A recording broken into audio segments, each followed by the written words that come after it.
नमस्कार. देवकी मराठी गृहिणीमध्ये तुम्हा सर्वांचं स्वागत आहे. आजच्या या व्हिडिओमध्ये आपण पिठोरी अमावस्येची कथा बघणार आहोत. आटपाट नगर होतं. तिथे एक गरीब ब्राह्मण राहत होता. त्याच्या घरी श्रावणातल्या अमावस्येच्या दिवशी वडिलांचे श्राद्ध होते. इकडे दरवर्षी काय होई, ज्या दिवशी श्राद्ध त्या दिवशी सकाळपासून त्याच्या सुनेच्या पोटात दुखू लागायचं व ब्राह्मण जेवायला बसण्याच्या वेळेस बाळंत होऊन पोर मरून जायचं. असं झालं म्हणजे ब्राह्मण तसेच उपाशी जात. असे 6 वर्ष झाले. 7व्या वर्षीही तसंच झालं. तेव्हा सासरा रागावला. ते मेलेलं पोर तिच्या ओटीत घातलं, तिला रानात हकलून लावलं. पुढे जाता जाता ती एका मोठ्या अरण्यात गेली. तिथे तिला झोटिंगाची बायको भेटली. ती म्हणाली, बाई बाई, तू कोणाची कोण? इथे येण्याचं कारण काय? आलीस तशी लवकर जा, नाहीतर माझा नवरा झोटिंग येईल आणि तुला मारून खाऊन टाकील.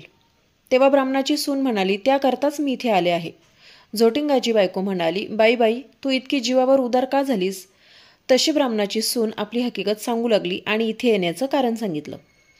सासऱ्यांनी घरातून हकलवून दिले तर आता जगून तरी काय करू, असं म्हणून ती रडू लागली. तशी झोटिंगाची बायको तिला म्हणाली, बाई तू भिवू नकोस, घाबरू नकोस.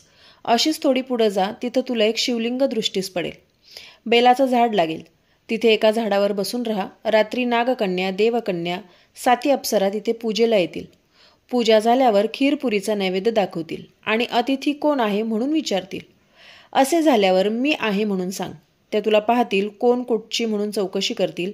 तेव्हा सगळी हकीकत त्यांना सांग. ब्राह्मणाच्या सुनेनं बरं म्हटलं. तिथून उठली, पुढं गेली.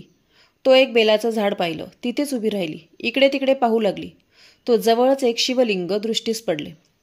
तशी ती शेजारच्या झाडावर बसून राहिली. इतक्यात रात्र झाली.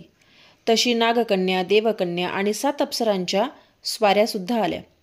त्यांनी शिवलिंगाची पूजा केली, नैवेद्य दाखवला आणि अतिथी कोण आहे म्हणून विचारलं. ते ऐकताच तिने मी आहे म्हणून सांगितलं. तेव्हा सगळ्यांनी मागे पाहिलं. त्यांना आश्चर्य वाटलं. तिची कोण कुठली म्हणून चौकशी केली. तिनं सर्व हकीकत सांगितली. नागकन्या, देवकन्यांनी तिच्या मुलांची चौकशी केली. पुढे तिच्या 7 मुलांना जिवंत केलं आणि तिच्या हवाली केलं. तिला श्रावणी अवसेचं हे व्रत सांगितलं. 64 योगिनींची पूजा करायला सांगितली आणि मृत्यूलोकी हे व्रत प्रकट करायला सांगितलं. तसे तिने विचारलं, ह्याने काय होतं? अप्सरांनी सांगितलं, हे व्रत केले म्हणजे मूलबाळ दगावत नाहीत, सुख समाधानात राहतात. पुढे ती त्यांना नमस्कार करून निघाली. ती आपल्या गावात आली. लोकांनी हिला पाहिलं. ब्राह्मणाला जाऊन सांगितले, भटजी भटजी, तुमची सून घरी येत आहे. त्याला ते खोटं वाटलं. अर्धघटकेनं पाहू लागला. तो मूलबाळ दृष्टीस पडू लागली. पाठीमागून सुनेला पाहिलं. तसा उठला, घरात गेला. मूठभर तांदूळ, तांब्याभर पाणी आणलं. तांदूळ सुनेवरून आणि मुलांवरून ओवाळून टाकून दिलं. हातपाय धुवून घरात आला. सर्व हकीकत सुनेला विचारली.